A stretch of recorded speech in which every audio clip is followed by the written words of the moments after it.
Hey everybody, American Thought Project here, Robert Barbosa, Nicole Avencia. Today we are going to talk about something I love talking about, which is capitalism, because it's the Yeah, best, it is just the best system that has ever existed.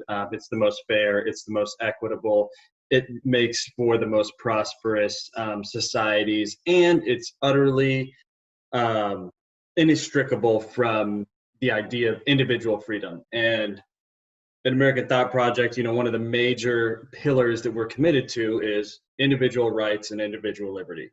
And capitalism is fundamentally based on that idea and is a system that sprung out of the idea of individual rights, you getting to make up your own mind. So, with that, Nick, do you love capitalism as much as I do? I do. I think this will be a good discussion. And I think to kind of open us up here, just as a reminder, most of my educational and career background is in economics, markets, and that sort of thing. So I think we'll have a good conversation here. But For sure. to get it going, like what capitalism is, it's really one of the two major economic systems in the world today. We see two of them, capitalist economies, and we see what we call command economies. Right. So command economies are where government sets prices of practically all goods and services in an economy, and the consumer just pretty much only has the choice to either buy it or not buy it, and that's about it. Right. So they set the price of everything from milk and gasoline and bread to how much a watch costs and a car and everything. Right. That's what, generally speaking, that's what command economies are about. Right. Capitalist economies, you have what's groups of individuals or entities or corporations that come together and form markets. A long time ago, before the internet, markets were physical places where people came together to exchange goods and services in exchange for either another good and service, that would be a barter system, or a currency, right? Money that they can go out and buy other things with. And all the prices are not set by anybody. They are set by supply and demand. So it's everybody's willingness to pay is what ultimately sets the price. It's also called like unspoken negotiation, where you have groups of individuals that will say, you know what, I'll pay $3.50 for this gallon of milk, but this person will pay $3.60, and eventually the price settles wherever the most people are willing to pay, and Right. the supplier is willing to give you this carton of milk. So these are called free markets in capitalist economies, where there's nobody that is controlling the price other than the free flow Free market. of supply and demand. Right. Anything I kind of add to the structure there? I guess I'd back up and kind of set so capitalism exists within, well, first off, capitalism is broader than when I speak of it in like what I think its true and full definition is. It's broader than just a system in which businesses operate.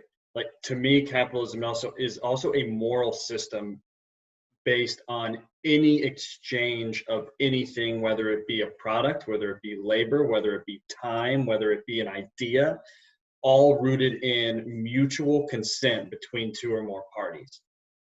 So to me, it's much broader than just business aspects, which that obviously is, it spans beyond that. Today, I think people get a narrow view of capitalism that, oh, well, it's like has to do with Wall Street and it's just business interactions. No, it would also be a form of capitalism if I decided to come and help you move and allocated 2 hours of my time of my own volition, and I either did it as a favor or said, hey, buy me lunch, or you offered to pay me $100 to help.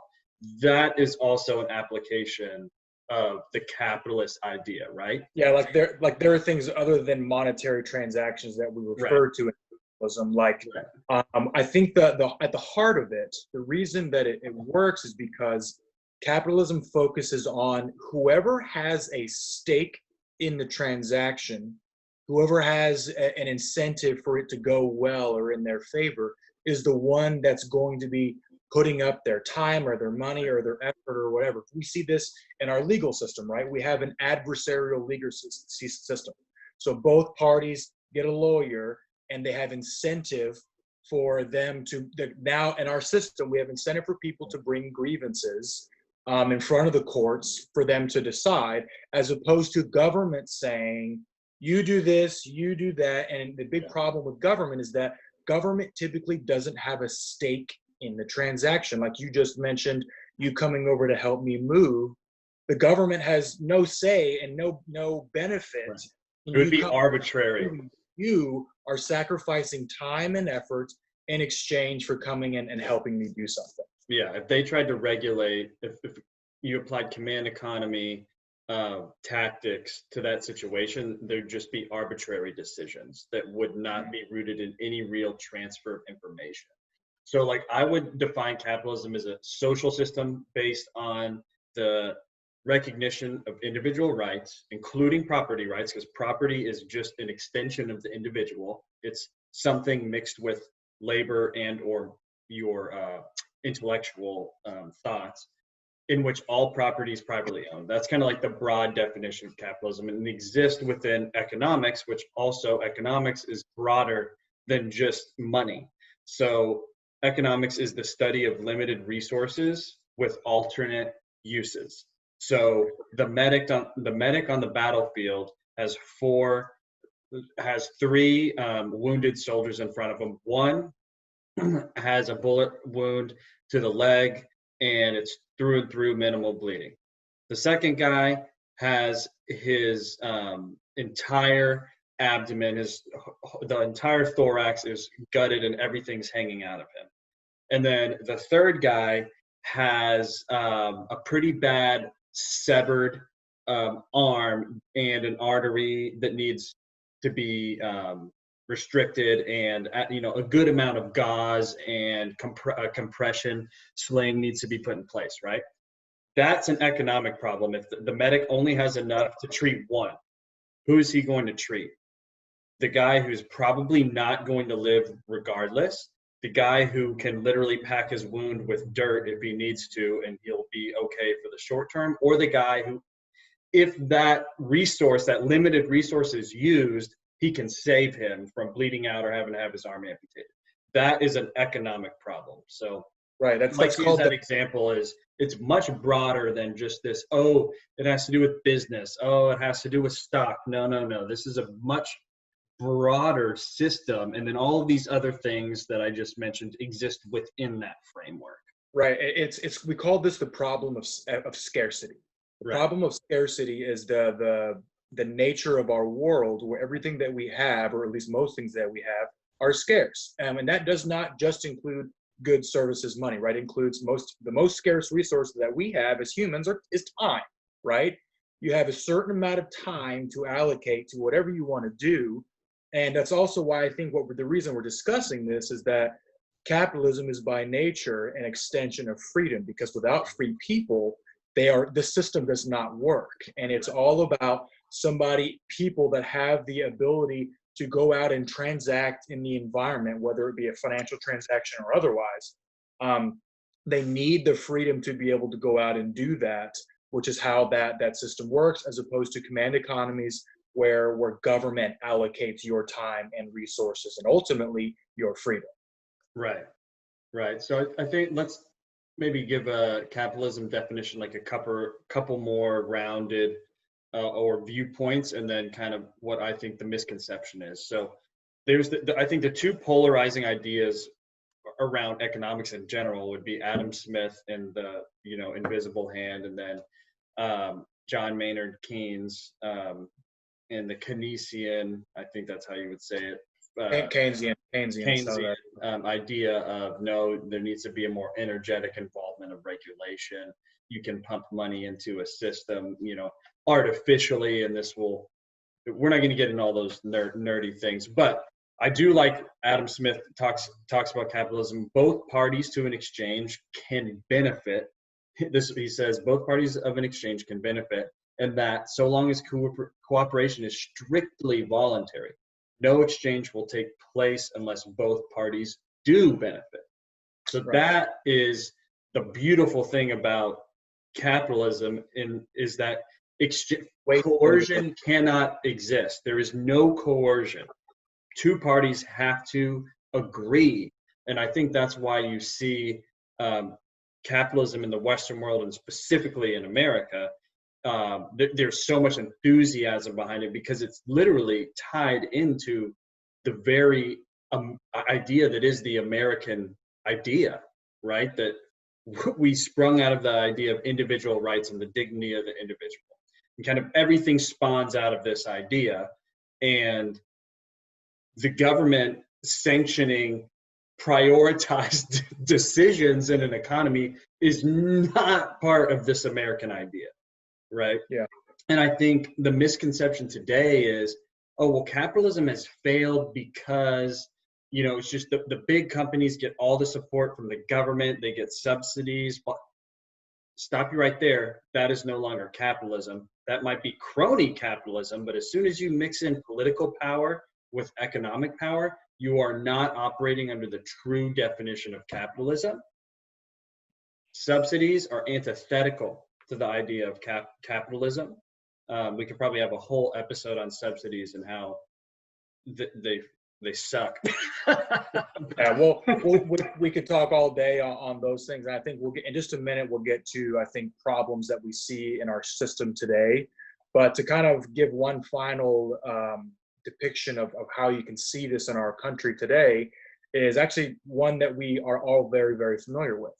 You have the post office, and then you have the UPS store, just for example.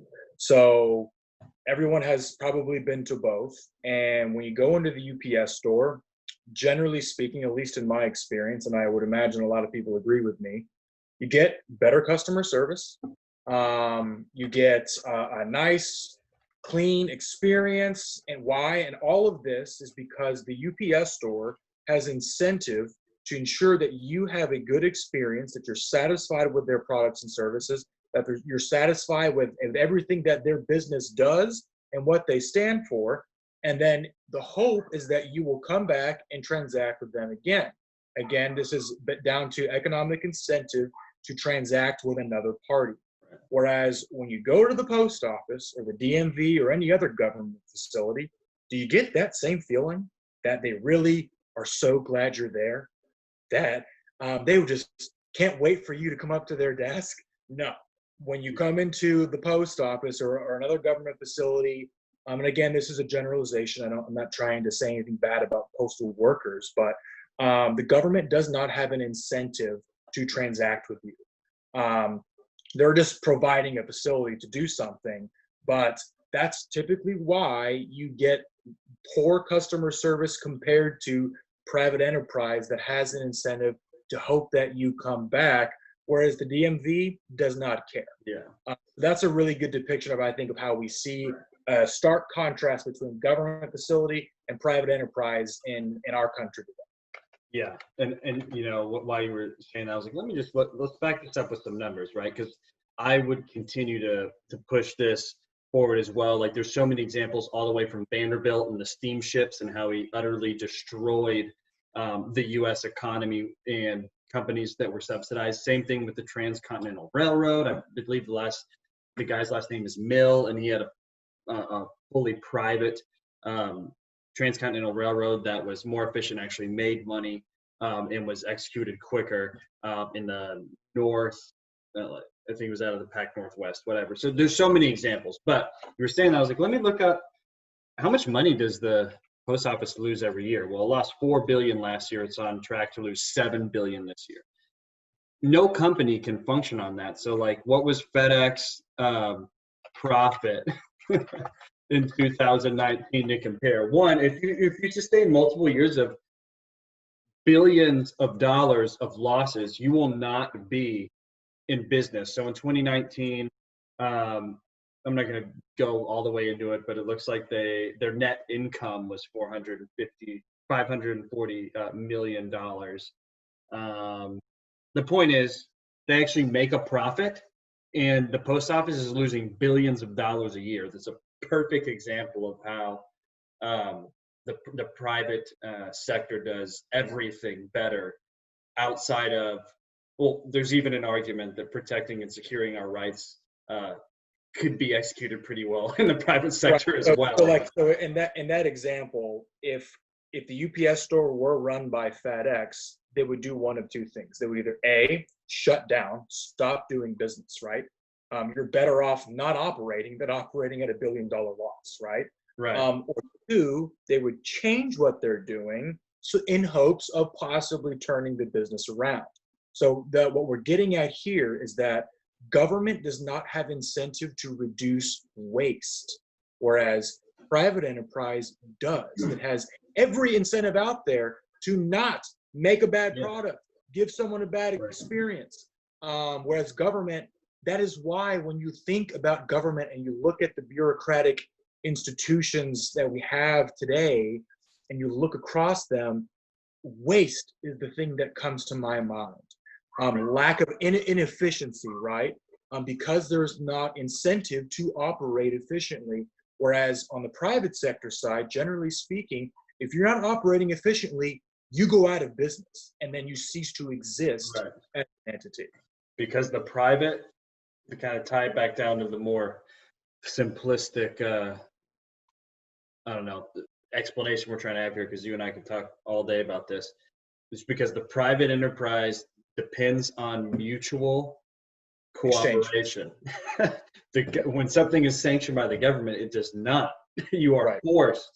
So when there is coercion involved, the experience and the product are worse every single time.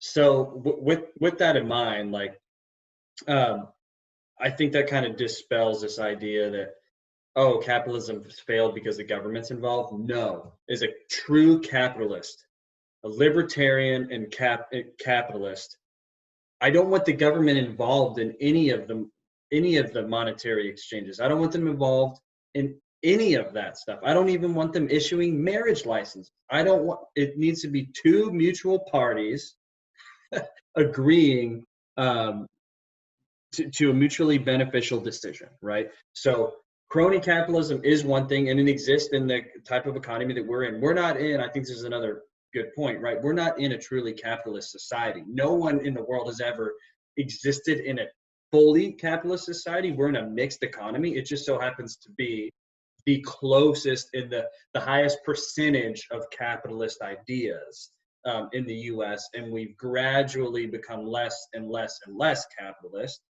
over the years with things like Social Security, welfare, the push for universal health care, any type of government subsidization of an individual's life, not just business, but life, makes you more and more mixed economy. So just want to drive that point home, that a lot of the demerits people cast on capitalism, they're not actually talking about capitalism. They're talking about the things that piss me off as well, because, hey, the government subsidizing the United States Postal Service in encouraging losses is not a capitalist idea. Them bailing out banks is not a capitalist idea.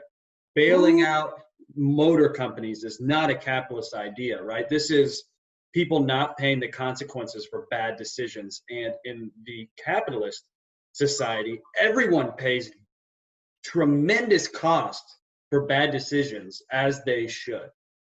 All right. So let's move to problems here, because I'm going to have to challenge you on 2008 and the reaction there. Okay. So when we go back to 2008 and we think about what was happening at the time, we were seeing an unprecedented meltdown of the modern U.S. financial system.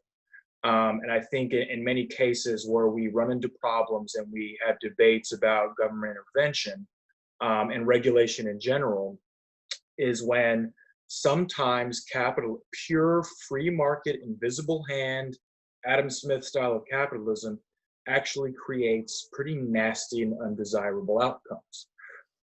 In the instance of 2008, I am 99.99% confident that if we had not had intervention from someone, then the entire system would have come down.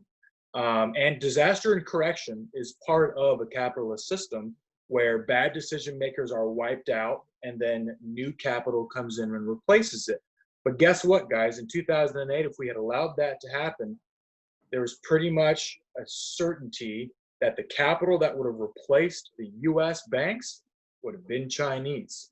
Yeah. And we would have had Chinese banks all over New York City running and giving you your mortgage and your checking account and all of that, because every single US bank would have failed, except for maybe a few that would have been able to survive. So, I mean, that is an example of we're in between a rock and a hard place. If government doesn't do something, and at the time it was instilled confidence, right?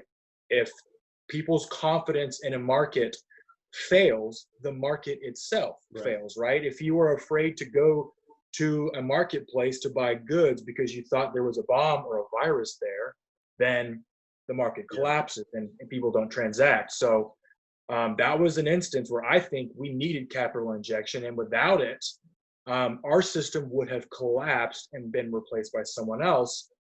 But that was absolutely a socialist move. There's no getting around that. There are bailouts. That specific situation, there is credibility to the idea that things could have been worse off had something not been done, and the banks did pay that money back with interest in a relatively short amount of time.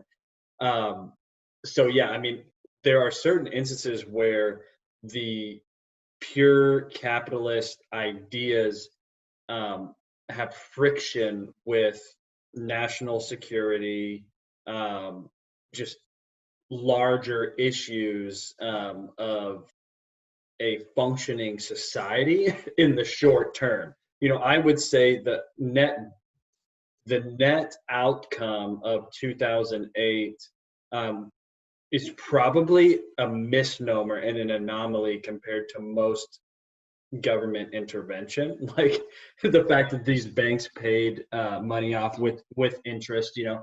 But my point is, the idea of it is not capitalist, you know. And the reason that we were even in that situation was because of the government to begin with. So I don't really give them much kudos for fixing the problem they created with sanctioning subprime loans and allowing all of this just ridiculous speculation, all on the precept that the government will never let us fail, so we're rolling the dice, baby, because we don't pay when we lose at this craps table. So I'm gonna challenge you there a little bit. All right, and then we need to move on. So we just stay on capitalism. We should have an episode just on 2008. Okay, we certainly could. I personally think that we saw excessive risk taking in the banks, which caused that. But if we rewind to government having an issue, I actually think the repeal of Glass-Steagall by the Clinton administration was impartially what caused a lot of that, and I want it back. For those that don't know, Glass-Steagall is a law that segregates money center banks, where you go get a checking account, from investment banks that can pretty much do whatever they want in the interest of making money. And what ended up happening was, when you combine those two, as it was after Glass-Steagall was repealed, is you had banks risking other people's money and then losing it. That's what happened. Instead of having their own private capital that they invest and they lose, taking risk or whatever happens. So I think that was an example of regulation that was needed and was repealed. And I personally think, you know, as we said in this episode, there are no pure free market capitalist economies out there today. There still is a degree of regulation. And what we disagree on as most citizens and across political party lines is we disagree on the amount of regulation. And I think we just need to think prudently about these things and come back to the time where we understand that capitalism focuses on the most driving factor of human nature, self-interest, right? That's why it's so successful. Right. Yeah. And we can debate over what type of regulation or what type of structure should be in place to prevent events like 2008. But what we should not be talking about is getting rid of it. Because just like democracy today, capitalism is by far the best system that humankind has ever seen for any type of economic and social system, just like democracy is. And just like democracy, we say it's the worst system in the world, except for all the other ones that have failed. It's the Yeah. exact same thing. We know it has problems. We know it needs work, but it's still the best thing out there. And I'm open to new ideas, don't get me wrong, but I haven't heard one yet. Yeah.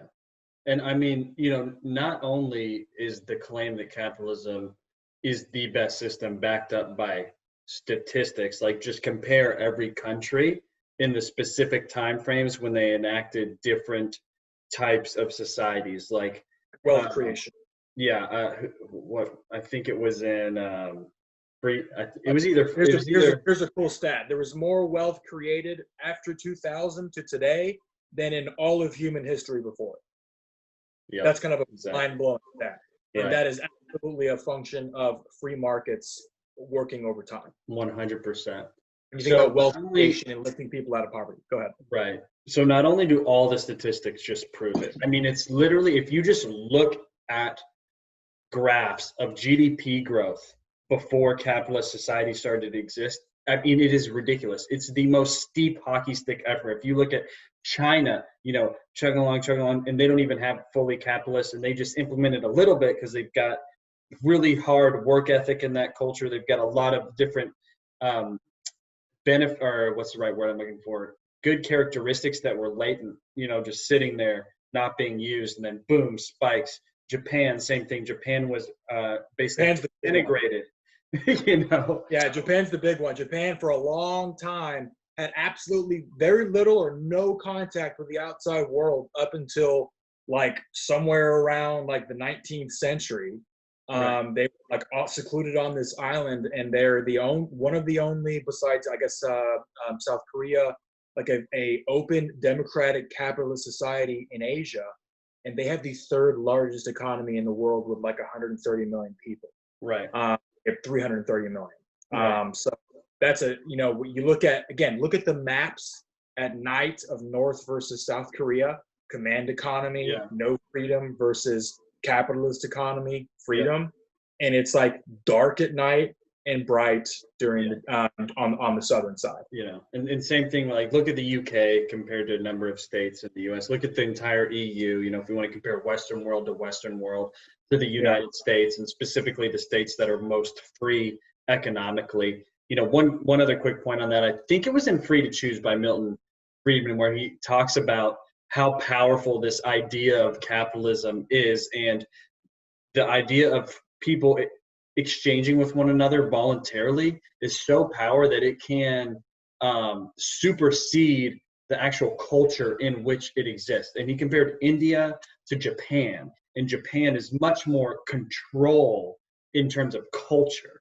There is a lot of control in terms of your culture, what you do day to day, what you study, who you marry, where you live, all of this very controlled and structured. India was the opposite, a lot more free to chart your own course, right? Well, it was a good comparison because in these two time frames, they were very comparable in that Japan unleashed free market, so control and culture, free market in their societal structure, and the opposite was true in India. And you see Japan just shoot off and India take a dump. And it's like, well, that doesn't make sense when you think about what's important to them culturally. But this idea of the structure is just so powerful, because anything that's predicated on an individual's freedom is going to be more efficient than forced decisions. The whole argument around forced labor being much, much inferior to paid labor, right? So to move on, not only do all the facts support it, but I think the reason why we don't find a better system is because it's completely rooted in your individual rights, your inalienable rights. Like, we have a right to life, right? This is endowed to us by our Creator. If we have the right to life, then we also have the right to take the necessary actions to sustain the life, to work, to use our mind, whatever those actions are. And because we have that right, then we also have the right to the fruit of those actions. And whether those are good or bad, if it's consequences, that are negative or positive. That's our responsibility as well. And just the idea that there's no moral authority higher than the individual.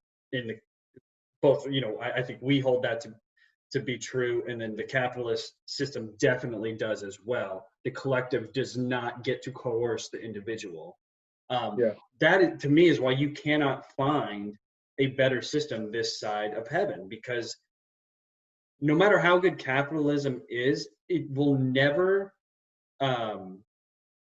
take us out of reality in the world. We don't get absolved of the realities of life, and that bad decisions equal bad consequences most of the time, or even not optimum decisions equal not optimum results, right? So to me, that's why there is no better system than it.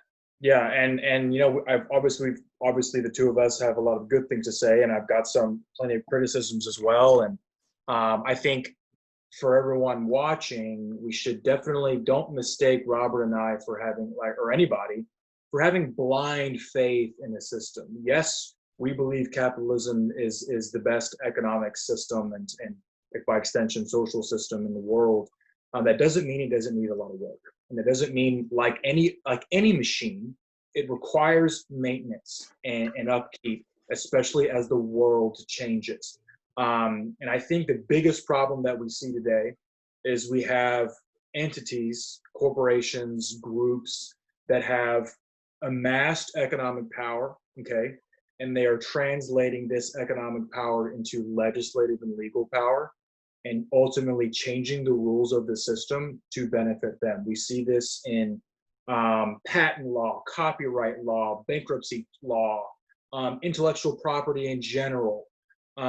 We see people that have a lot of power using it to legislate and, again, kind of rig it in their favor. And that needs to be checked.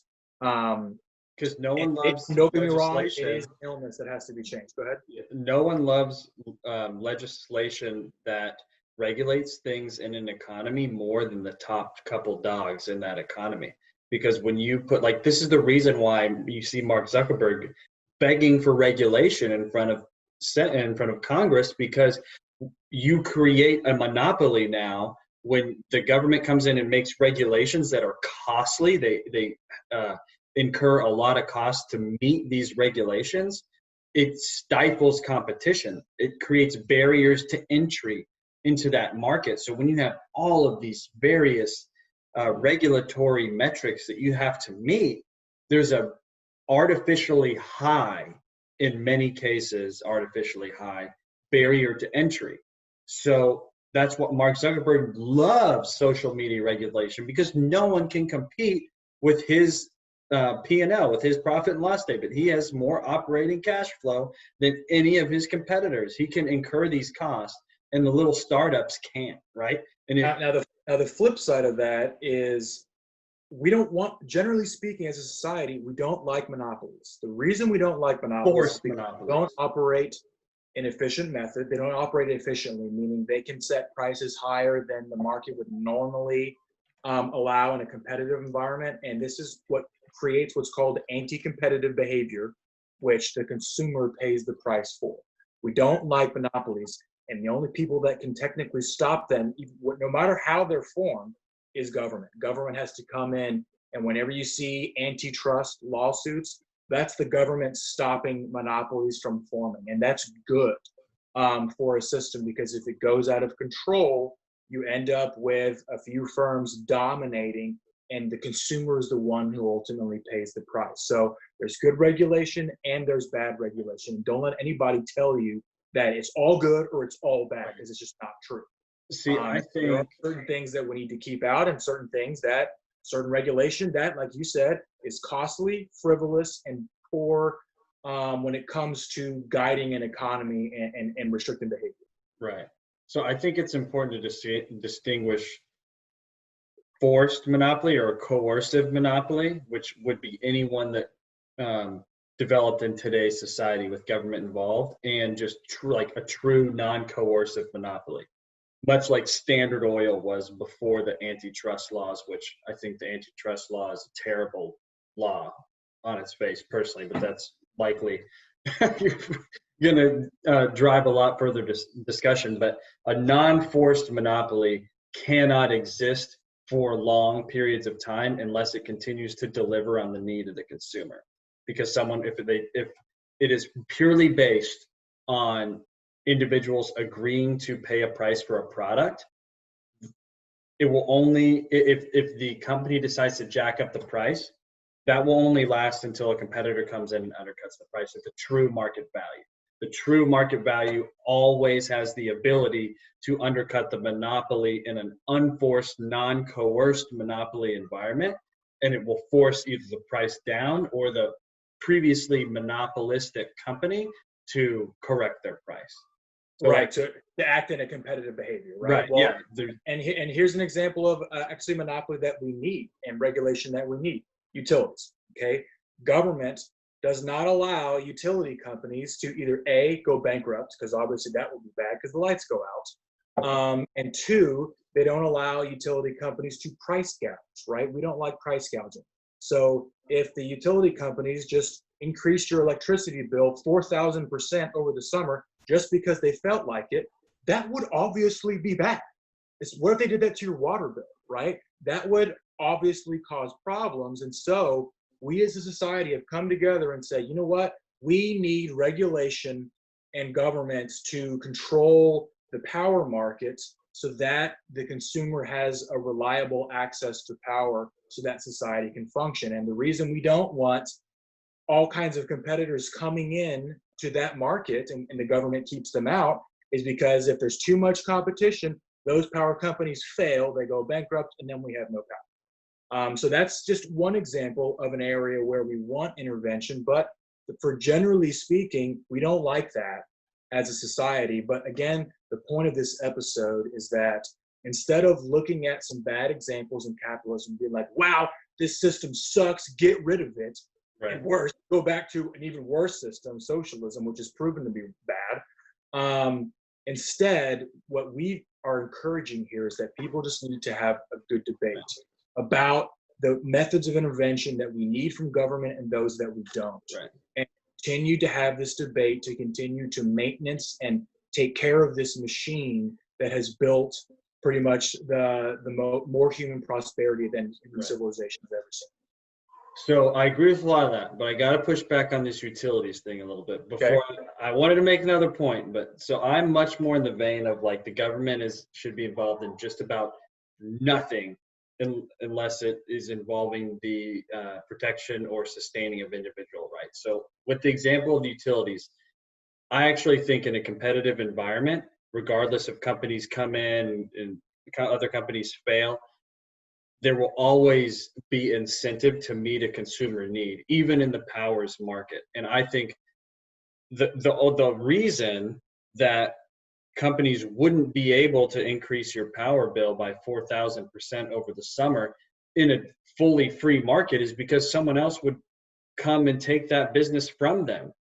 The company one state over would come in. Like, so the problem is we're fixing problems that stem out of government intervention to begin with. Government has intervened specifically I'll give California as an example. There's one power company in where I live. I only have one choice.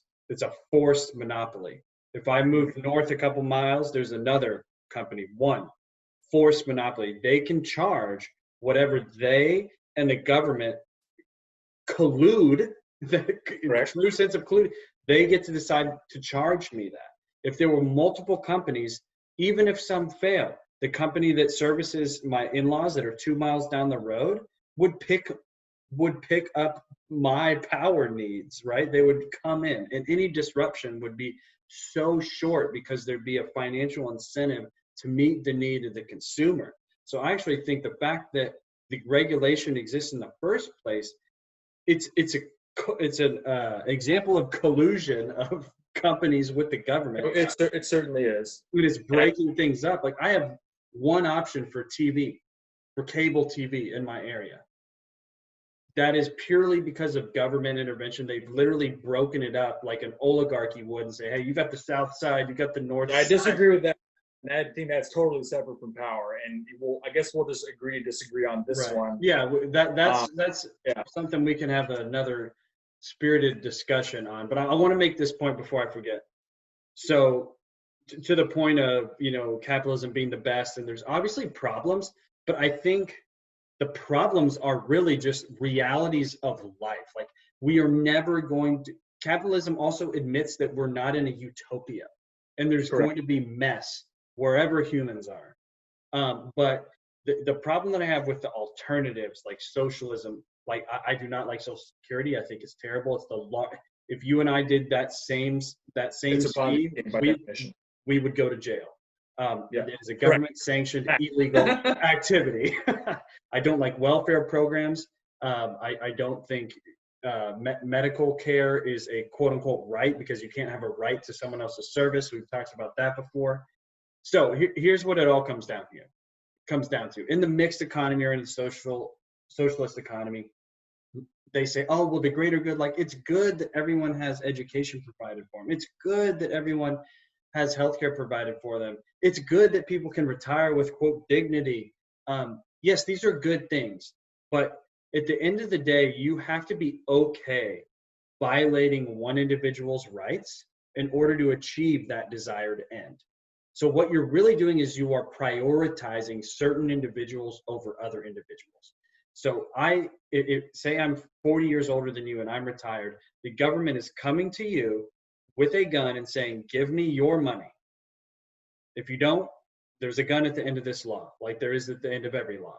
I'm taking your money and I'm going to give it to Robert so he can retire. That is Social Security. It is not a fund that sits and accrues interest. It is a transfer of wealth. Same thing with welfare. Someone, I think it's Ayn Rand says she frames it up, one man's misfortune does not necessitate or justify slave labor of another individual.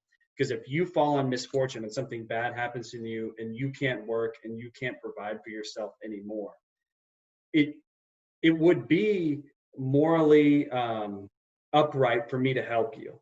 But it would be immoral for the government to come to me and say, Robert, I'm forcing you to help Nick. I'm going to violate your rights to your property, to your labor, and confiscate it and give it to someone else. So at some level, it all boils down to that. And that's the discussion I always have with people who are like, oh, well, I don't really mind Social Security. I'm like, okay, no one's stopping you. Write a check to the office. But at some point, you're okay violating someone's rights for something you prioritize to a higher level. Yeah. All right, so I'll close this out here. And obviously, we need to have episodes on welfare and Social Security and all sorts of social programs that we agree or disagree on. But I think the main point here is that, and especially talking to like the young people out there, is that capitalism is a machine, right? It's like think of it like a car. If the air conditioning or the oil starts leaking, you don't just trash the car, okay? You think about how to fix those things. Right. And like any other machine or system, it is going to require maintenance as the world changes. And we know that our world, if anything that we can agree on, is that the world is changing faster than it ever has. Yeah.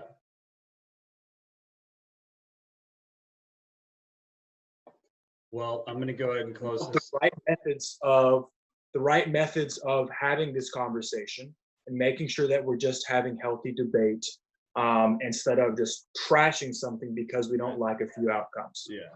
Yeah. At the end of the day, no other system is as closely rooted in individual rights and volunteerism. The idea that you get to make the decision that you want to, free from coercion. It's an utterly American idea. That's why capitalism is talked about so ferociously in this country, as it should. And it single-handedly raised more people out of poverty than. I mean, it's the opposite, right? Capitalism has raised billions out of poverty, while socialism has put millions, probably billions, into poverty, right? And to your point, like anything in the human condition that goes untended to is going to corrode. Everything needs work, right? And it just so happens that with capitalism, most of that work is getting people the hell out of the way. The people have a much greater probability to mess things up than to make their condition better. So that's just a sad fact of life. So in most of these areas, it's like, hey, get out of the way. You don't need to decide how someone else lives their life. Let them decide, and the problems tend to kind of fix themselves for the most part. Yeah. But and at bare minimum, you're not trampling over someone's rights. So as you guys can see, I'm pretty emotional about this topic, so I can go on any tangent in any given second. Oh, yeah. But we'll go on. I think we'll do a couple more episodes on capitalism and some of the other, offshoot topics that we kind of ran into here today. But don't let other people trample on your rights. You get to decide what you want to do. Don't be Don't be subject to someone else's whim. I think that's my message for today. You have the right to self-determine and to do what you want, and you have the right to everything you produce as a human. Don't let anyone sign you up for slave labor. I am not a fan of that. Great. All right, guys. Thanks for listening today, especially me getting on my soapboxes. Until next time, like, subscribe, share. Tell us how much you love capitalism below. If you don't, you better present a good argument. We'll tell you how you're wrong next time. We'll see you guys. All right. Fair.